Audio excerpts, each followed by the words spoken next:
Hace 150 años, el rey de Francia mandó traer este obelisco de Egipto para embellecer el corazón de París.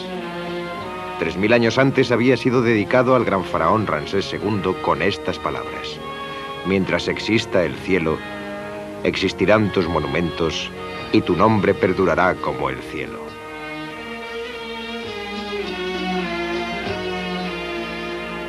Durante 30 siglos los faraones gobernaron Egipto y la gente del Nilo creó los monumentos más gloriosos que se hayan visto jamás. Entre estos, el mayor lugar de culto del mundo antiguo.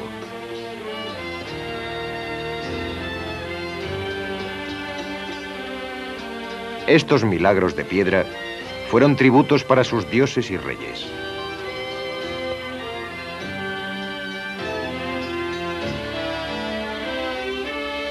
Creían que el hombre, como el sol, podía morir y renacer.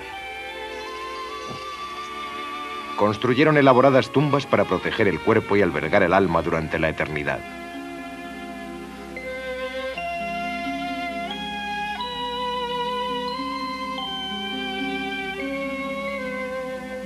Crearon guías del mundo de los muertos, libros de los muertos para asegurar la inmortalidad.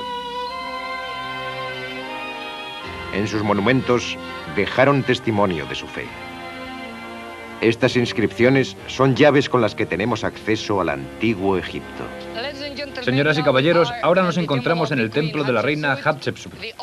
Y como se ha hecho desde los tiempos de Heródoto, Antonio y Cleopatra, miles de personas viajan hasta aquí para contemplar estas maravillas. Bajando al Valle Verde para la visita santa de Amon-Ra a la diosa Hathor una vez al año y durante 15 días.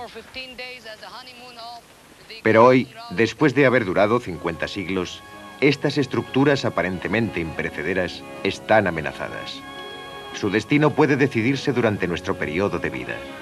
Los científicos y la gente concienciada vienen aquí de todos los rincones del mundo para salvar estos inestimables monumentos, para descifrar el significado de sus mensajes antes de que desaparezcan para siempre.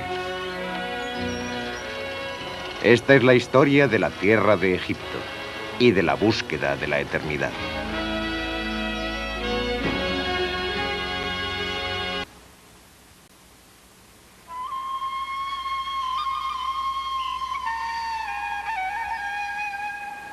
El Nilo. Fluyendo a lo largo de las interminables arenas del desierto egipcio, sus preciosas aguas dieron luz y aliento a una de las más grandes civilizaciones que jamás han existido en nuestro planeta. Dice un himno antiguo: alabado seas, oh Nilo, que brotas de la tierra, ven a nutrir a Egipto, proveedor de alimento, creador generoso que haces todo lo bueno. La inundación anual del río dejaba ricos depósitos de lodo. Utilizándolo, los agricultores desarrollaron una vida sedentaria. La tierra y las cosechas prosperaron gracias a sus abundantes aguas.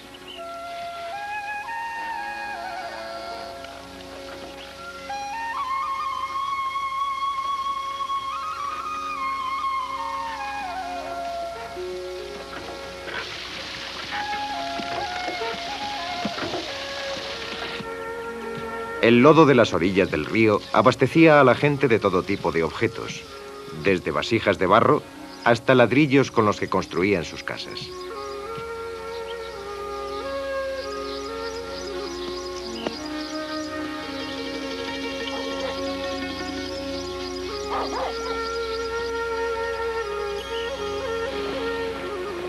El Nilo era la carretera de Egipto. Los barcos navegaban hacia el norte con las corrientes y hacia el sur con los vientos predominantes.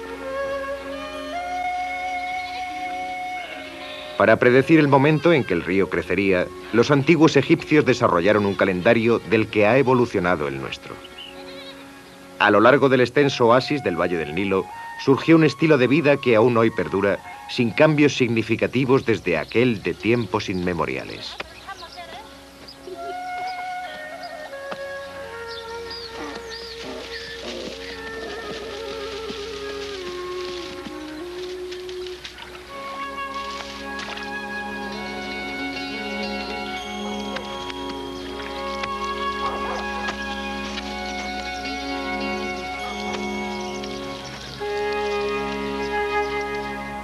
En la época de la crecida anual del río, cuando los agricultores no podían arar los campos, construían las pirámides, tumbas para sus faraones.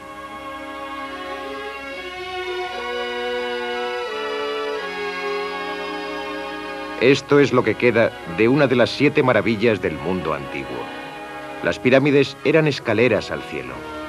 Para los egipcios su religión prometía otra vida después de esta. El monumento más grande jamás construido. La Gran Pirámide consta de más de 2 millones de inmensos bloques de piedra caliza, cada uno de los cuales pesa más de 2 toneladas. 100.000 hombres trabajaron durante 20 años sin ruedas, caballos o herramientas de hierro para que su faraón pudiera unirse al dios Sol y vivir eternamente.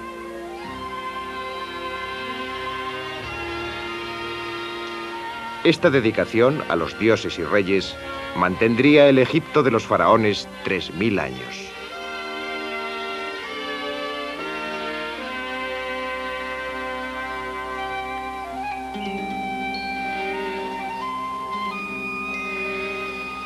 Desde el principio, el Nilo fue el alma de la tierra.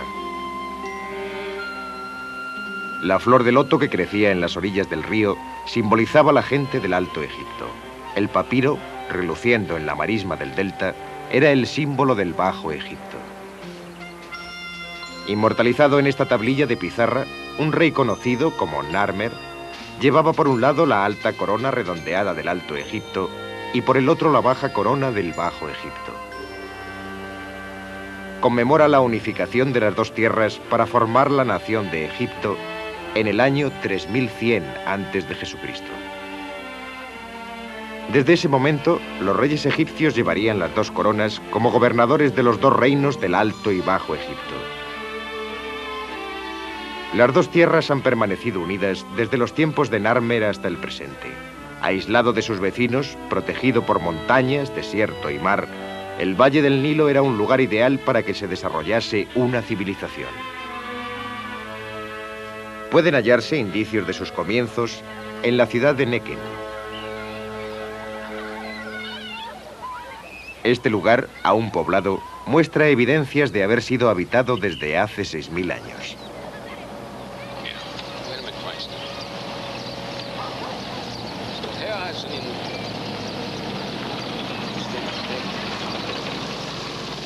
Desde 1967, el doctor Walter Face Harris, de la Universidad de Vassar y del Museo Americano de Historia Natural, ha estado excavando aquí, buscando las raíces de esta civilización.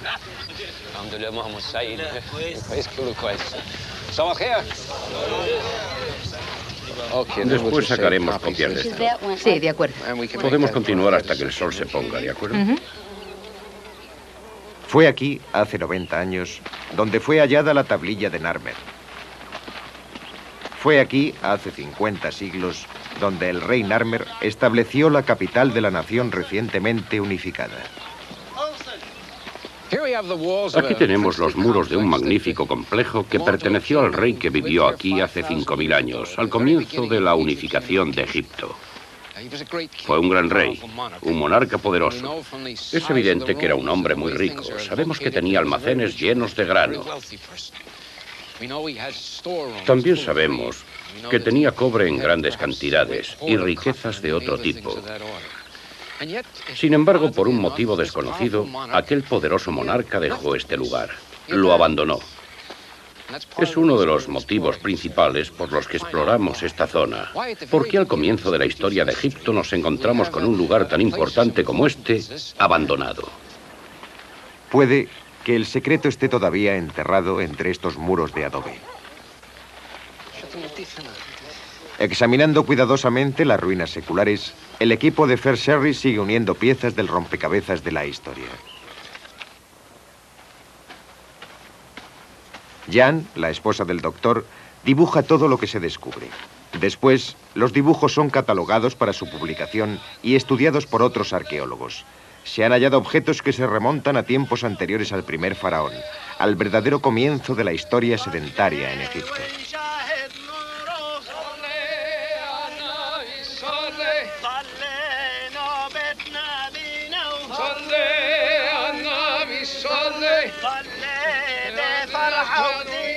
صلي عنا Muchos hilos unen la prehistoria y la historia egipcia, pero ninguno es tan fuerte como la creencia en la inmortalidad. Esto es muy interesante. Equipados con los objetos necesarios para la otra vida, estos cuerpos fueron enterrados antes de que el primer faraón construyera su templo en este lugar. Aquí podemos ver horquillas para el pelo, hechas de algo parecido al marfil. Quizás sea marfil. Sí, es posible. Lo dejaré en su sitio. Si limpias lo suficiente, puedes hallar el pelo en el cráneo.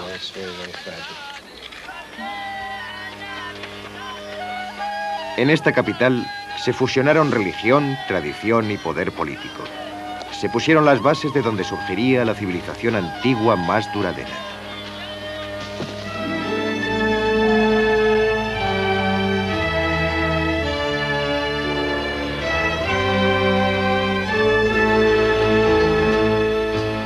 Dos mil años después, la capital religiosa de Egipto era Tebas, una de las ciudades más ricas y poderosas de la tierra.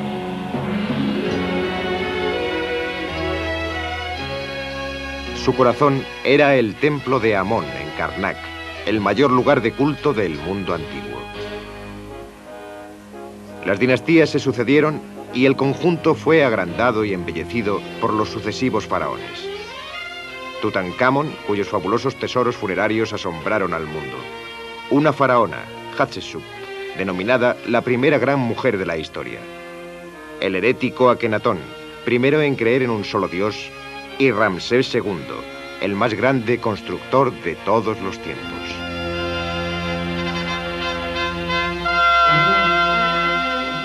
Llamado Ramsés el Grande, faraón cuando floreció el poder y la prosperidad en Egipto, este rey guerrero gobernaría durante 67 años, traería paz al imperio, sería padre de casi 200 hijos y dejaría su marca sobre casi la mitad de los monumentos de Egipto.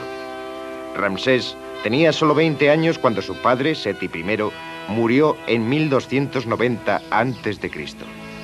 Seti había mandado construir su templo funerario en Abidos. Uno de los primeros actos de Ramsés como faraón fue viajar allí para contemplarlo. Esta era la ciudad más sagrada de la tierra para todos los egipcios. Movida por una identificación mística con Abidos y el faraón, una extraordinaria mujer, conocida como Seti, llegaría 3000 años más tarde.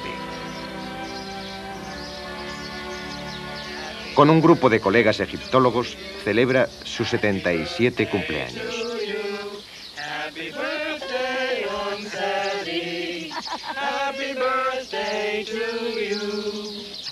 Muchas gracias. Desde luego que hacéis que sea un cumpleaños feliz. Di unas palabras. Me temo que no es original, pero... No importa, no pasa nada. Mi corazón, mi madre, mi corazón al que debo la vida, no te levantes y declares contra mí en el juicio. Creo que dice eso el texto. Sí, así es. Oh, muchas gracias. Por Seti en sus 77 cumpleaños, camino de cumplir los 110.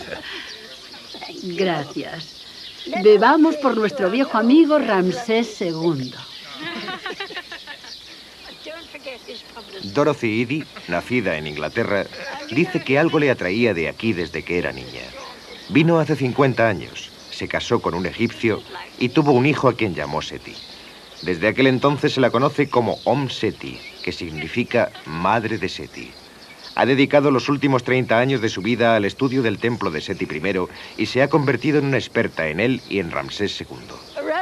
Ramsés dice que vino solo a Abidos durante el primer año de su reinado tras la muerte de su padre y se encontró con que la decoración del templo estaba incompleta.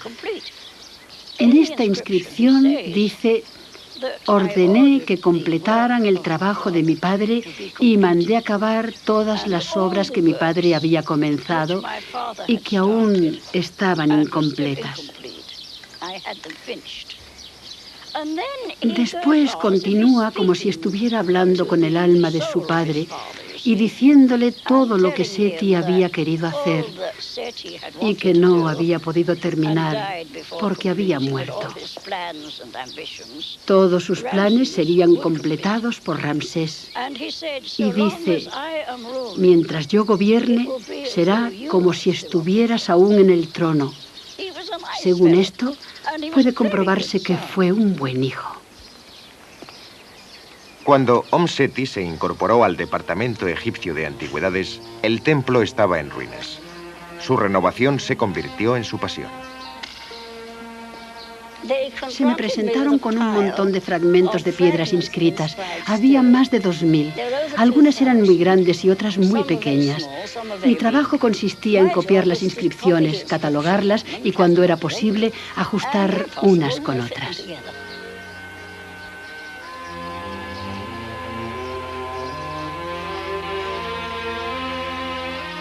El templo está lleno de imágenes que parecen tan frescas hoy como cuando fueron pintadas hace 3000 años. Sus muros cuentan la primera historia de resurrección conocida. Osiris, un soberano mítico, fue matado y despedazado por su hermano. Su mujer, la diosa Isis, encontró las partes dispersas de su cuerpo, las unió y así Osiris recuperó la vida. Su hijo, Horus, el dios con cabeza de halcón, alcanzaría la madurez para vengar a su padre. Anubis, el dios del embalsamamiento con cabeza de chacal, fue enviado por el dios Sol para que ayudara a Osiris a vivir eternamente.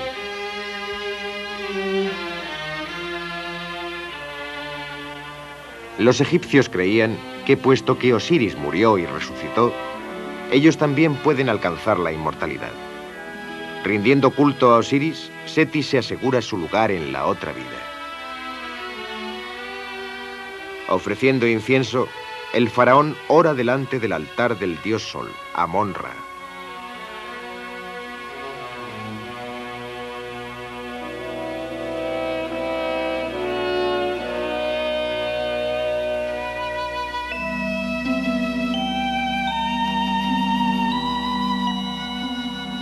Ofreciendo pan, patos, higos y una granada a Isis, tal como hacía Seti, Seti sigue la antigua creencia. Todos los años, el día de la gran fiesta y también el del cumpleaños de los dioses Osiris e Isis, vengo aquí con ofrendas de vino, pan e incienso. Me encanta venir. Es un lugar donde verdaderamente me siento como en casa.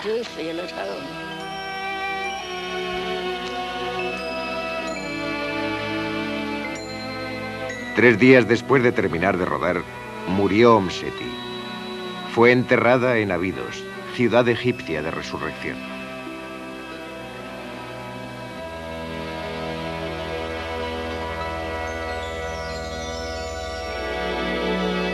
En los tiempos de Ramsés, la deidad más poderosa de los vivos era el dios Sol Amon-Ra.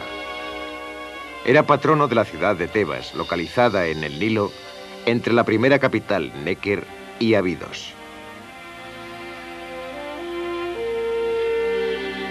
En la orilla este, por donde sale el sol, había templos dedicados al dios Sol, Karnak y Luxor. En la orilla oeste, donde se entierra el sol todos los días, había un complejo de tumbas donde se enterraba a la realeza, el Valle de los Reyes y el Valle de las Reinas. El poeta griego Homero inmortalizó a Tebas refiriéndose a ella como la ciudad de las 100 puertas, donde 400 héroes con sus caballos y sus carros atravesaban cada una de estas grandes puertas.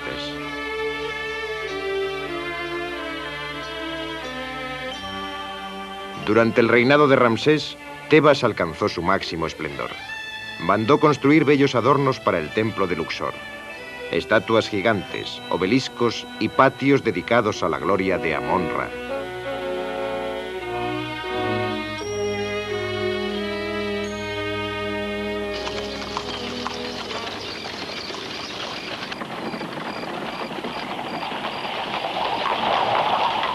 En la actualidad, recorren sus calles carruajes con una nueva generación de adoradores.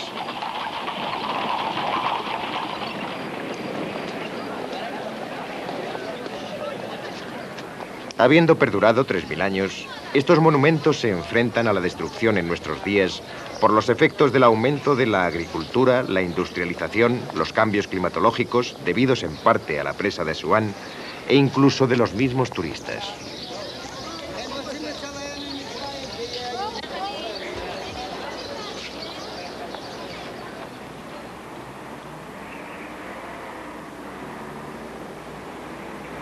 En 1924, como respuesta a la crisis inminente, el Instituto Oriental de la Universidad de Chicago estableció un cuartel general permanente en Egipto. Se llamó la Casa de Chicago y fue fundada por el Dr. James Henry Breasted, padre de la egiptología americana, quien tuvo la iniciativa de consignar todos los monumentos en peligro del antiguo Egipto. En la actualidad, la Casa de Chicago está bajo la dirección del Dr. Lanny Bell. Los estudiosos de la Casa de Chicago han llevado a cabo un trabajo monumental llamado Informe Epigráfico. Durante los últimos 50 años, el Instituto Oriental ha publicado una serie majestuosa de volúmenes con los resultados del informe. Utilizando una combinación ingeniosa de fotografía y dibujo, los egiptólogos de la Casa de Chicago hacen copias de las superficies talladas y pintadas de los monumentos, única muestra que perdurará cuando los jeroglíficos y las decoraciones hayan desaparecido para siempre de los templos.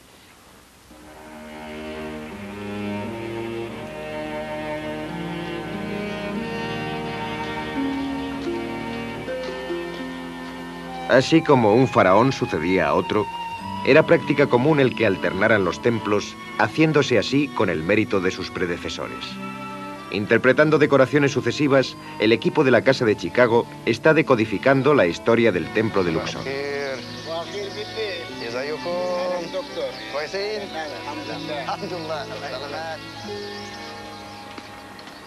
Cuando la gloria del Egipto faraónico se desvaneció, la gente construyó casas dentro del templo.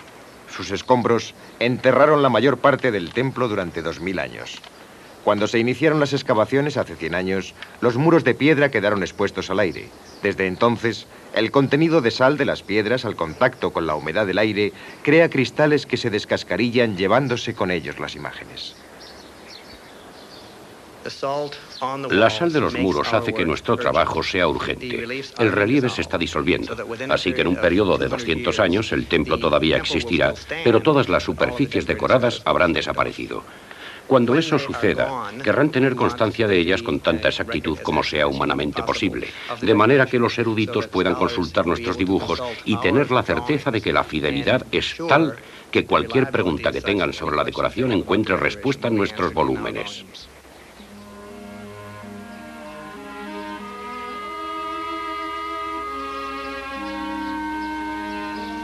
Cuando ya no se adoraba a los dioses, gran parte del templo fue desmantelada.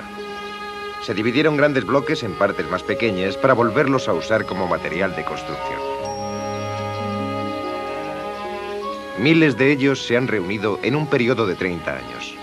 La Casa de Chicago dirige una investigación sistemática de los fragmentos para reconstruirlos en una sección llamada la columnata perdida.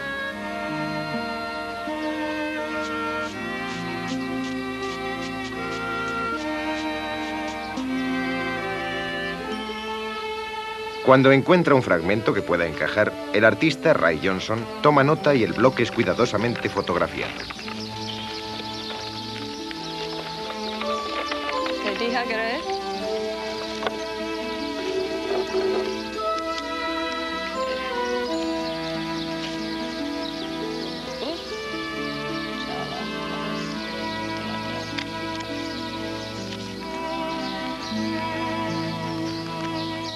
Un artista dibuja y después separa con tinta los contornos de la fotografía, haciendo las correcciones necesarias y poniendo en su sitio lo que el tiempo puede haber quitado. Para asegurar la exactitud, dos egiptólogos comparan la fotografía con el bloque y hacen correcciones. Creo que los dos estamos de acuerdo en que esto de aquí es probablemente una cría de codorniz, aunque los bordes están rotos. Esta es la comida, la piel de zorro, podemos verla casi entera. Parece hecho deliberadamente, como si hubiera sido hecho con un cincel despuntado. Es raro que no hicieran lo mismo con ese ganso. Me parece claro, al menos con esta luz, que se pueden ver dos líneas. Sí, creo que tiene razón. Probablemente unieron las líneas y después las pintaron. El artista encaja la fotografía en la reproducción del muro. Solamente las partes que habían sido repasadas con tinta se conocen realmente. Por los fragmentos salvados es a veces posible reconstruir el diseño creado por los artistas originales 3000 años antes.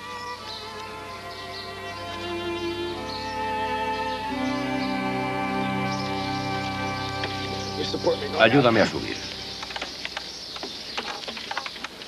En las raras ocasiones en que se encuentra un fragmento que encaja en un muro que está en pie, se coloca.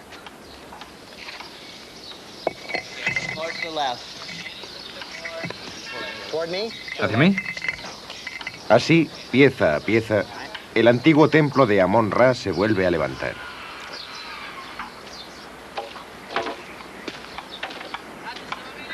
Las investigaciones de la Casa de Chicago han revelado que la columnata del templo de Luxor es el monumento más importante de la época de Tutankamón que perdura. Para evaluar completamente su historia arquitectónica hay que fotografiar las inscripciones de la parte alta de la estructura. Se han montado escaleras de 23 metros de altura.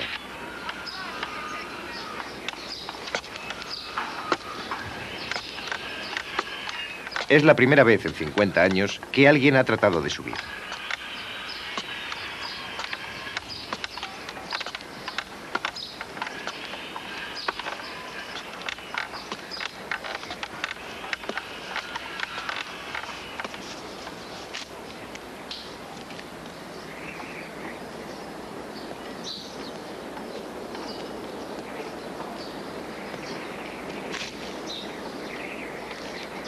Sobre las columnas de 23 metros de altura, el Dr. Bell estudia las técnicas que usaron los artesanos de la antigüedad.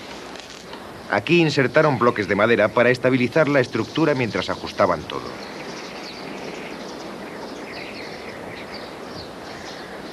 Hubo un momento en que un tejado cubría la columnata, pero se cayó o lo quitaron antes del año 1600 después de Cristo. Se han identificado fragmentos de este encontrados en el suelo del templo.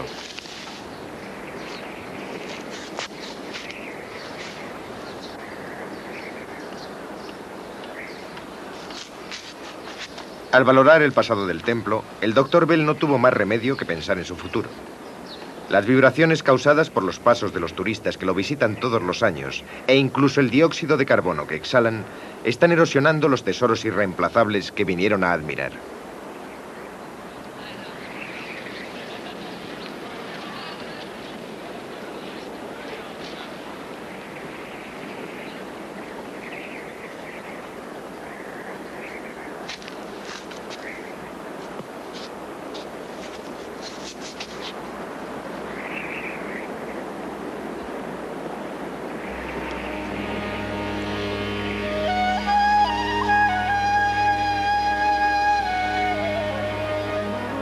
Los estudios de la Casa de Chicago han revelado que 100 años después de que Tutankamón construyera este conjunto, Ramsés II borró sistemáticamente el nombre de su predecesor, inscribiendo el suyo en su lugar, creyendo ingenuamente que podía engañar a los dioses y hacerse con los méritos de la construcción de la columnata.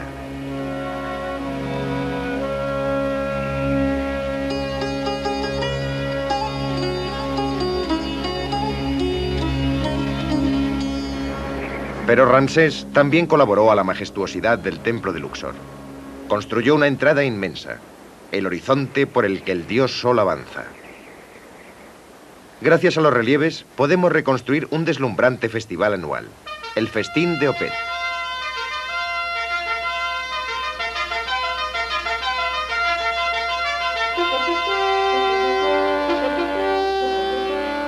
Con la crecida del Nilo, la estatua de oro del dios Amón-Ra era llevada a Luxor desde Karnak en su barco altar. Dentro del santuario más interno del templo, Ramsés ofrecía flores y alimentos al dios cubierto de lino.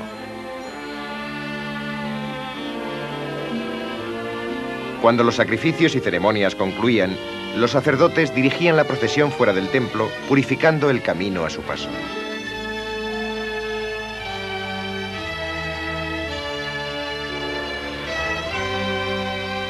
Miles de habitantes se agolpaban en la orilla para ver a los músicos, a las bailarinas de Nubia, a los soldados y a los sacerdotes que acompañaban a la procesión a lo largo del Nilo.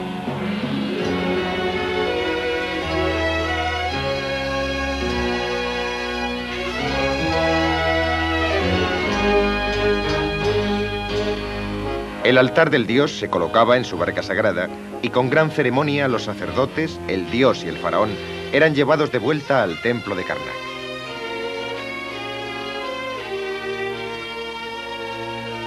La esposa favorita de Ramsés, Nefertari, y las princesas reales recibían a la procesión a su llegada. Clausurando casi un mes de culto y festejo, la pareja real entraba al gran templo de Amón en Karnak.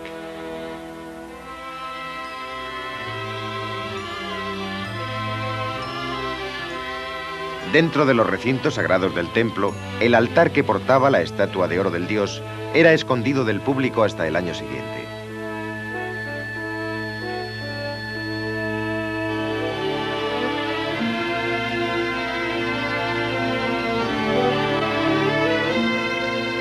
Simbólicamente renovado y renacido, el divino Ramsés avanzaba hacia los lugares más recónditos del templo, donde ningún mortal tenía permitida la entrada. Empezada por su padre, Seti I, esta impresionante entrada fue completada por Ramsés. Un alto bosque de piedra construido con 134 pilares, algunos de ellos de 26 metros de altura.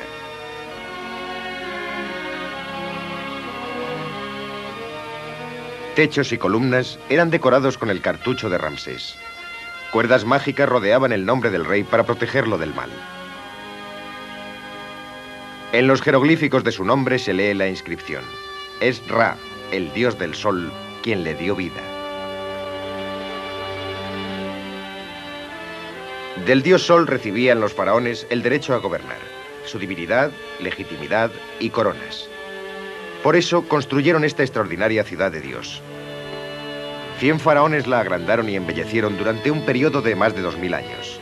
Una creación que no cesó hasta la era cristiana, que ha sido retomada por los arqueólogos al restaurar este eterno testimonio de fe.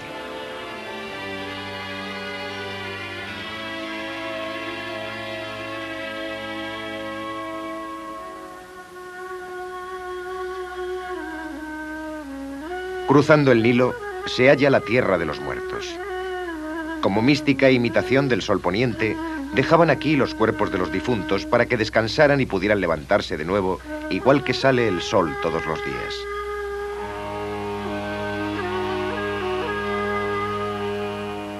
Empezada en el corazón de la montaña, la necrópolis tebana es un vasto laberinto de tumbas.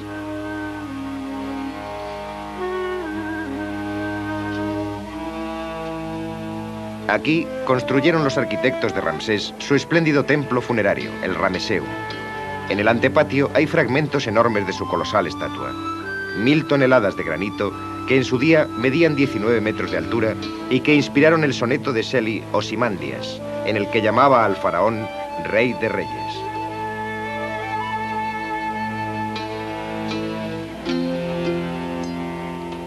Cuando murió Ramsés, en el año 1224 a.C., el Ramesseum era grandioso. En este lugar la magia de su nombre y sus imágenes le mantendrían vivo para siempre. Esto no era más que un alto en el camino para el rey muerto y su procesión funeraria. El lugar sagrado donde se le harían las ofrendas desde el día de su muerte y a través de los tiempos.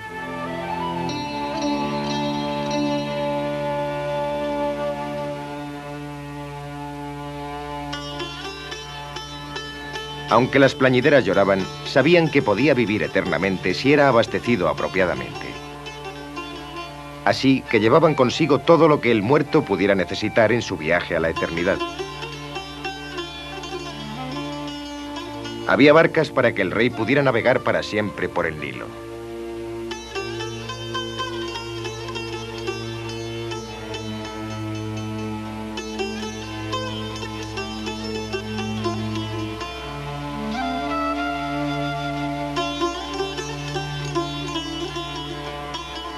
Y un trono desde el que podía seguir remando.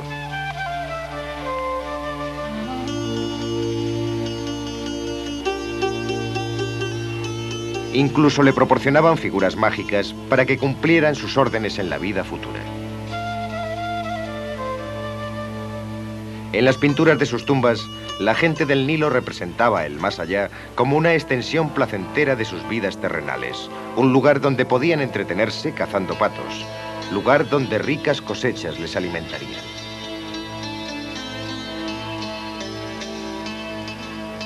Los difuntos llevaban consigo el libro de los muertos, que les enseñaba cómo evitar a los dioses y demonios que intentarían entorpecer su camino. Con su cuerpo pintado con estrellas, la diosa del cielo se alarga sobre un dios reclinado que representa la tierra. Entre ellos, un sol alado navega por el otro mundo.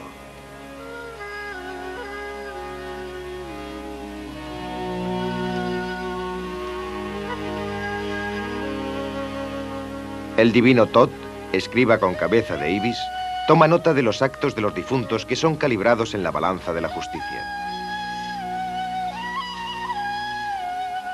Dirigiéndose a los dioses, el difunto afirmará su inocencia. Mis manos y mi hora están puras, sin pecado, sin culpa, sin mal. Quienes fueran juzgados inocentes podían unirse a Osiris y habitar en la feliz tierra del sol poniente.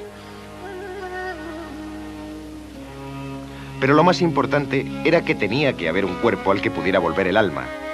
Anubis, el dios del embalsamamiento, preparaba el cuerpo para la vida futura. Así, la momia de Ramsés se colocaría en su tumba después de que un sacerdote pronunciara sobre esta: vivirás de nuevo para siempre.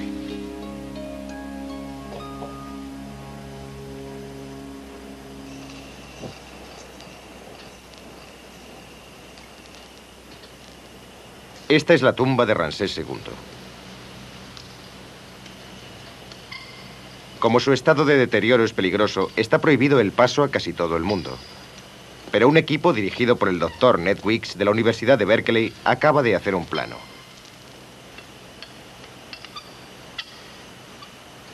Durante la dinastía que siguió a Ramsés, las tumbas reales fueron saqueadas sistemáticamente.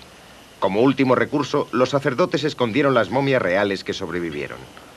En 1871, un ladrón de tumbas halló a Ramsés II donde había descansado sin ser molestado durante 3000 años. Reclamada por el gobierno de Egipto, la momia de Ramsés II descansa en la actualidad en el Museo del Cairo, lejos del Valle de los Reyes.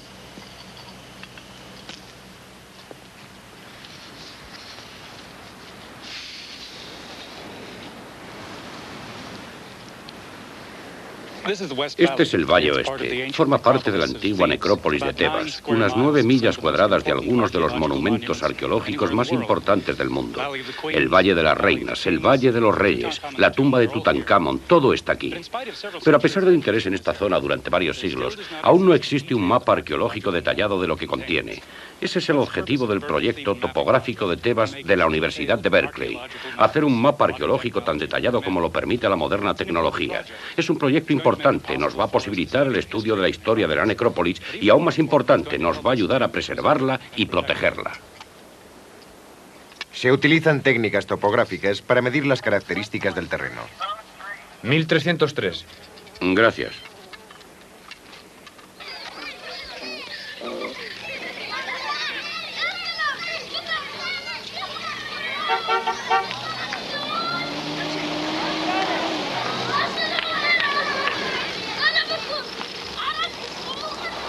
En la oficina situada en el pueblo cercano a la necrópolis, el equipo revisa sus hallazgos.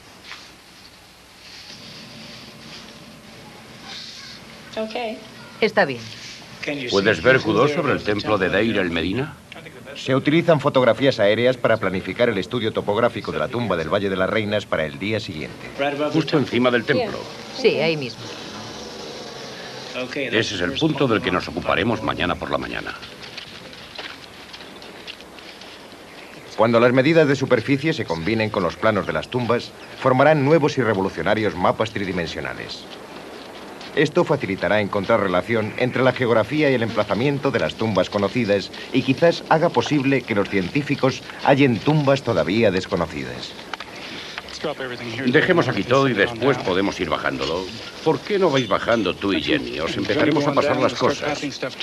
Dave, ¿por qué no seleccionas lo que tenemos que bajar y dejamos aquí arriba lo demás? Yo llevaré la linterna.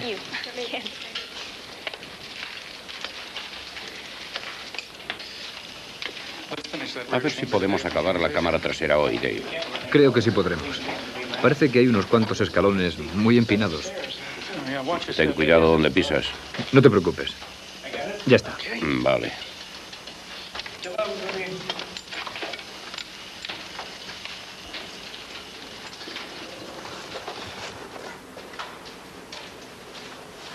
Se utilizan técnicas topográficas estándar para obtener las dimensiones de cada cámara.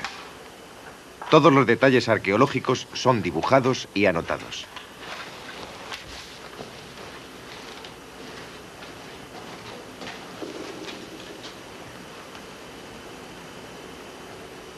Está bien, Jennifer. Puedo ver el punto sin tu objetivo. Mantén la luz sobre esto. Bien.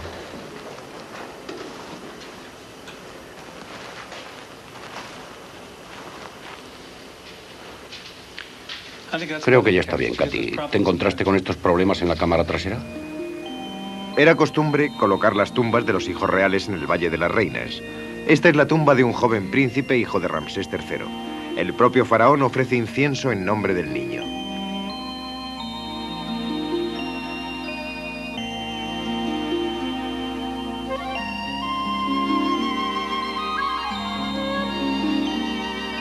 En estas escenas conmovedoras, el faraón lleva a su hijo de 9 años a la presencia de las divinidades del mundo de los muertos. Llevando la pluma de la verdad, el niño sigue a su padre obedientemente.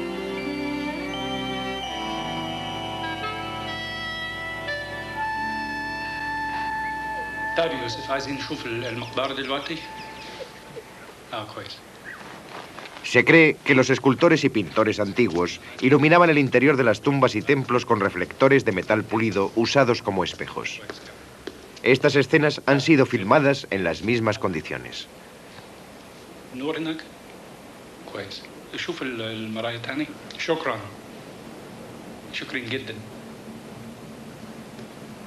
Esta es la tumba de Nefertari. Aunque Ramsés tuvo al menos 2 esposas reales, ella siguió siendo su favorita. Debido a la humedad causada por el aumento del riego en los terrenos cercanos, magníficos murales de su tumba se están descascarillando.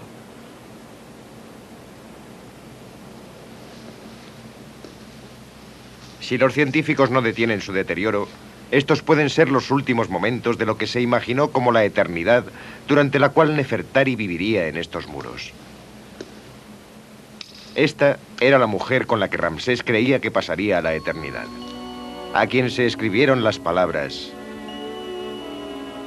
princesa llena de gracia, dama de la ternura, rebosante de amor, señora de las 2 tierras, poetisa de bella apariencia, favorita del harén del señor del palacio.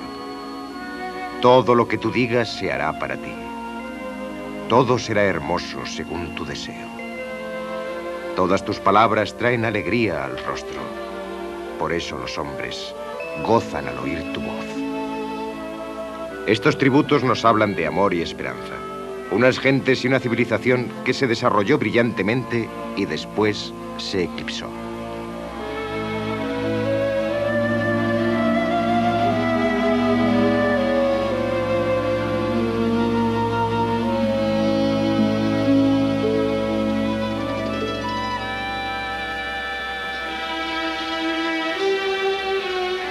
Aquí, en el templo de Isis, construido en una isla del Nilo, la religión del antiguo Egipto tuvo su último baluarte.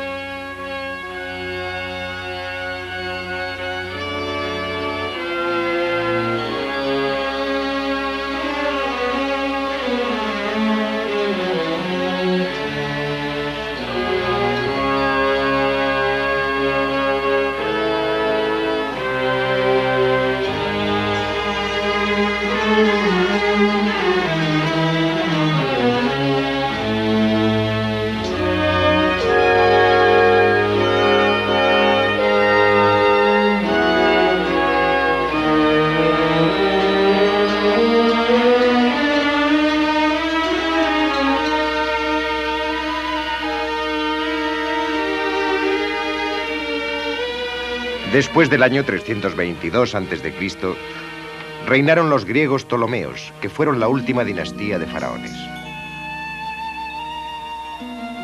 Adaptando la religión egipcia, construyeron este templo dedicado al culto de Isis, símbolo divino de la maternidad, a su esposo Osiris y a su hijo Horus.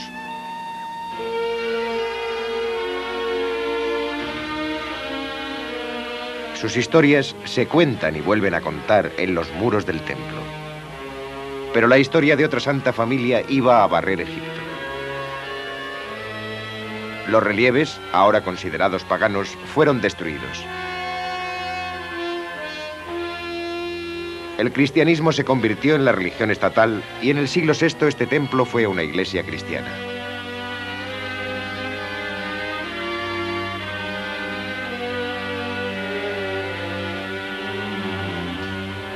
El significado de los jeroglíficos se olvidaría. Los ritos antiguos se prohibirían. Durante 12 siglos se perdería la historia de la antigua civilización egipcia.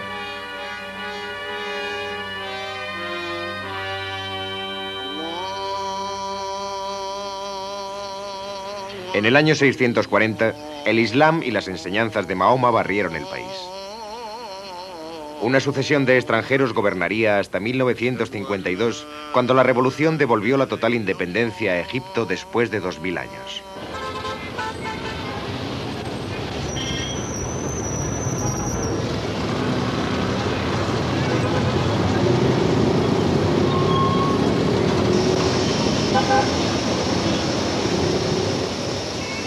Por primera vez desde la época de los faraones, Egipto vuelve a ser gobernada por egipcios. En el corazón de la capital moderna, El Cairo, una figura de Ramsés II de hace 3000 años mira a sus lejanos descendientes.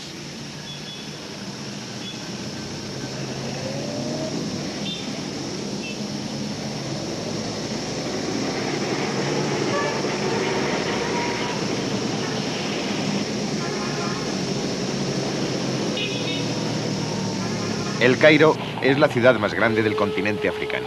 Cuenta con 9 millones de habitantes. Maltratada por los problemas del siglo XX, el crecimiento acelerado de la población, la polución, las dificultades económicas y políticas, El Cairo, como el propio Egipto, sobrevive gracias a la resistencia, humor y vigor de su gente.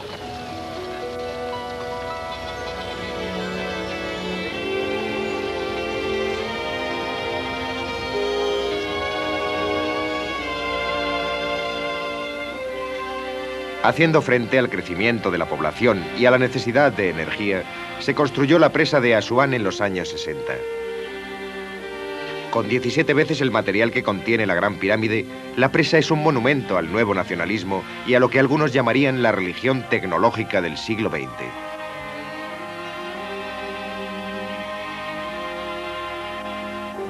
Nubia se inundó con la presa. La mayoría de esta antigua tierra desapareció bajo las crecientes aguas del Nilo.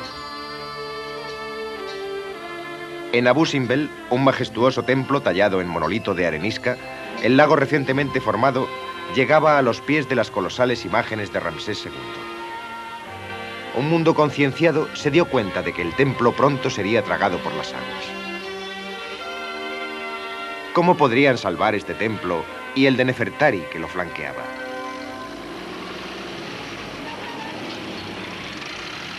Con fondos de Egipto, los Estados Unidos y la UNESCO, un equipo internacional se puso en acción contra el Nilo creciente. Bloque a bloque, con cortes no más gruesos de medio centímetro, se desmanteló el templo. El trabajo continuó día y noche. Los hombres cortaban a una altura de 60 metros en vertical.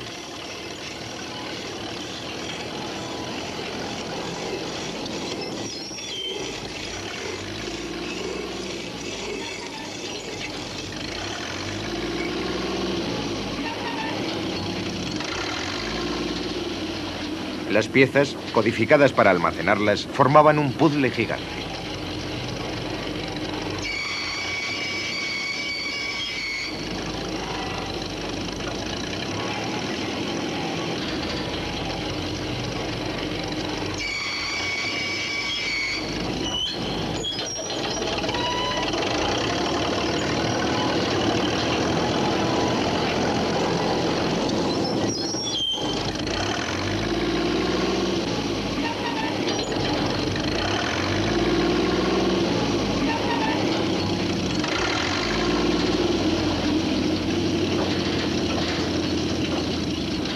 se volvió a montar el templo a 60 metros del alcance del Nilo.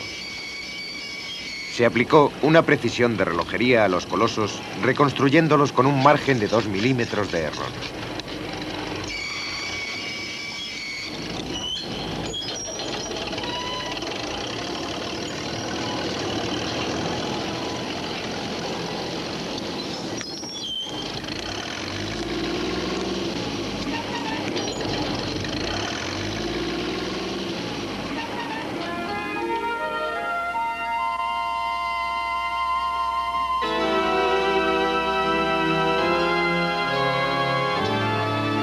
El templo de Ramsés fue diseñado por antiguos sacerdotes astrónomos, de manera que el sol penetrara en el interior para bendecir la figura del faraón en su aniversario tras 30 años de reinado. En nuestros días, los ingenieros han reemplazado el templo de forma que el sol se pone sobre el faraón todos los aniversarios de ese día de hace 3000 años.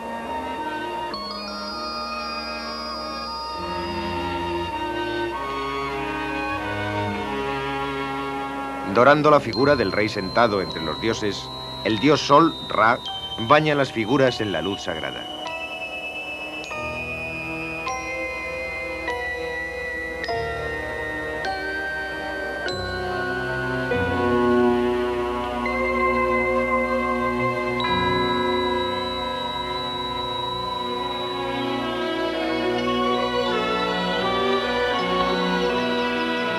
¿Por qué ha venido aquí la gente desde los tiempos de Grecia y Roma? Tal vez buscando el significado de la vida, anhelando a hablar con los dioses, por una necesidad de belleza, por una esperanza de inmortalidad. Estos lugares merecen ser conocidos y cuidados porque el conocimiento del pasado nos dice cosas de nosotros mismos y nos insinúa el futuro. Aquí, tanto egipcios como viajeros elevan su mirada a Ramsés, le hablan y le recuerdan como el líder que firmó el primer tratado de paz importante del mundo. Dice así: desde hoy, para conseguir paz y fraternidad entre nosotros para siempre, él está en paz conmigo, y yo en hermandad con él y en paz con él para siempre.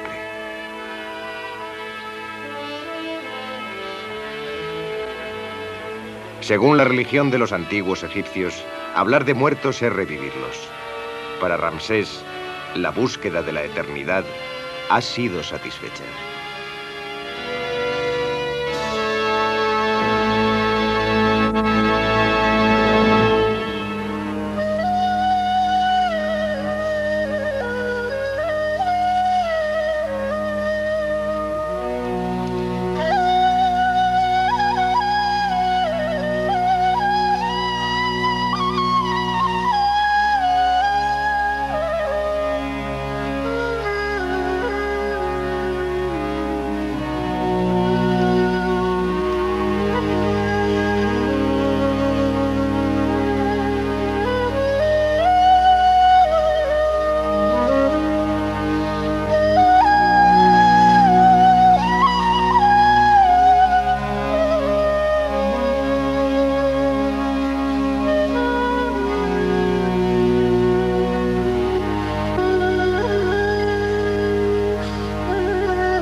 En la época de la crecida anual del río, cuando los agricultores no podían arar los campos, construían las pirámides, tumbas para sus faraones.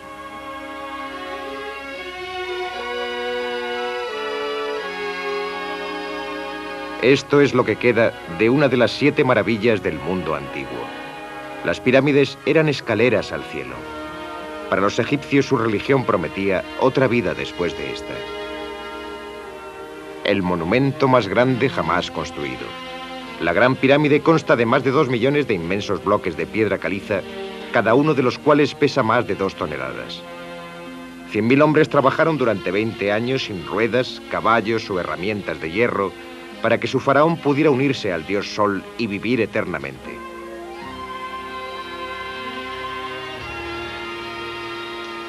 Esta dedicación a los dioses y reyes mantendría el Egipto de los faraones 3.000 años.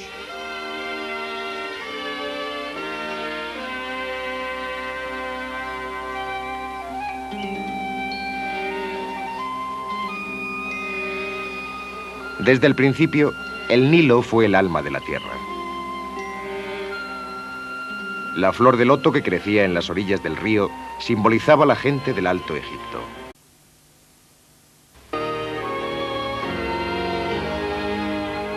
Hace 150 años, el rey de Francia mandó traer este obelisco de Egipto para embellecer el corazón de París. 3000 años antes había sido dedicado al gran faraón Ramsés II con estas palabras: mientras exista el cielo, existirán tus monumentos y tu nombre perdurará como el cielo.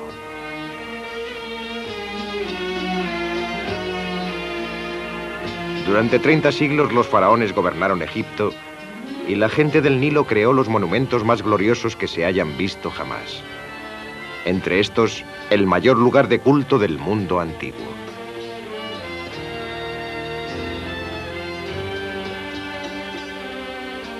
Estos milagros de piedra fueron tributos para sus dioses y reyes.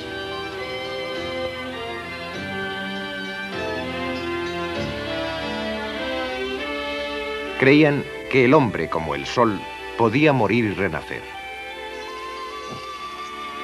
Construyeron elaboradas tumbas para proteger el cuerpo y albergar el alma durante la eternidad.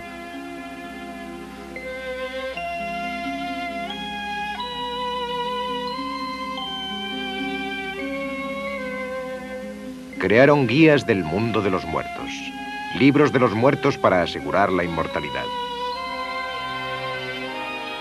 En sus monumentos dejaron testimonio de su fe. Estas inscripciones son ya... La inundación anual del río dejaba ricos depósitos de lodo. Utilizándolo, los agricultores desarrollaron una vida sedentaria. La tierra y las cosechas prosperaron gracias a sus abundantes aguas.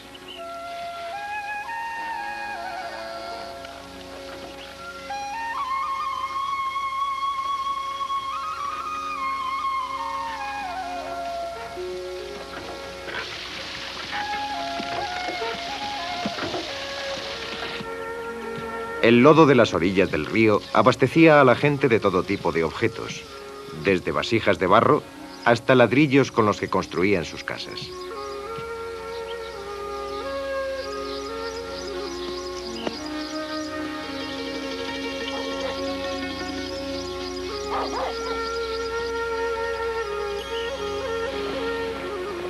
El Nilo era la carretera de Egipto. Los barcos navegaban hacia el norte con las corrientes y hacia el sur con los vientos predominantes. Para predecir el momento en que el río crecería, los antiguos egipcios desarrollaron un calendario del que ha evolucionado el nuestro. A lo largo del extenso oasis del Valle del Nilo, surgió un estilo de vida que aún hoy perdura, sin cambios significativos desde aquel de tiempos inmemoriales.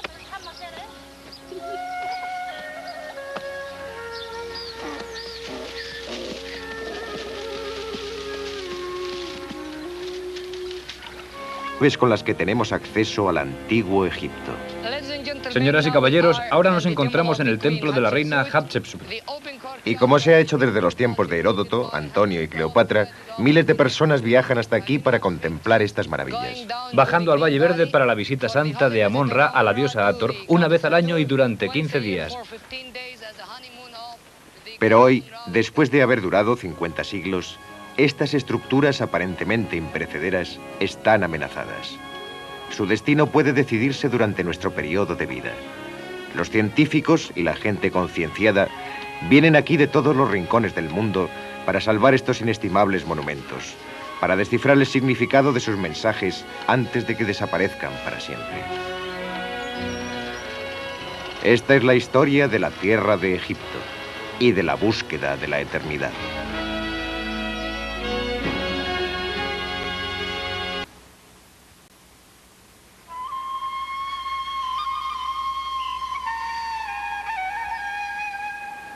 El Nilo.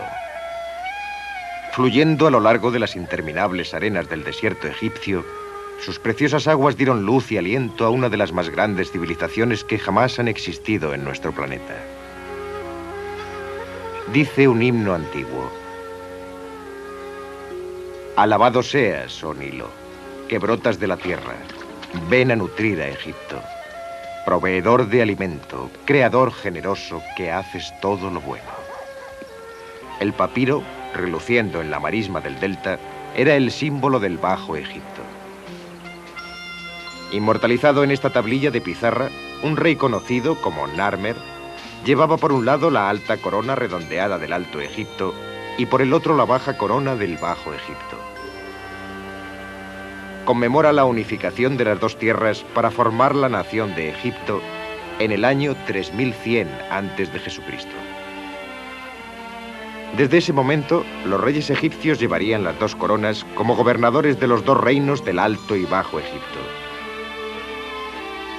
Las dos tierras han permanecido unidas desde los tiempos de Narmer hasta el presente. Aislado de sus vecinos, protegido por montañas, desierto y mar, el Valle del Nilo era un lugar ideal para que se desarrollase una civilización. Pueden hallarse indicios de sus comienzos en la ciudad de Nequen. Este lugar, aún poblado, muestra evidencias de haber sido habitado desde hace 6000 años.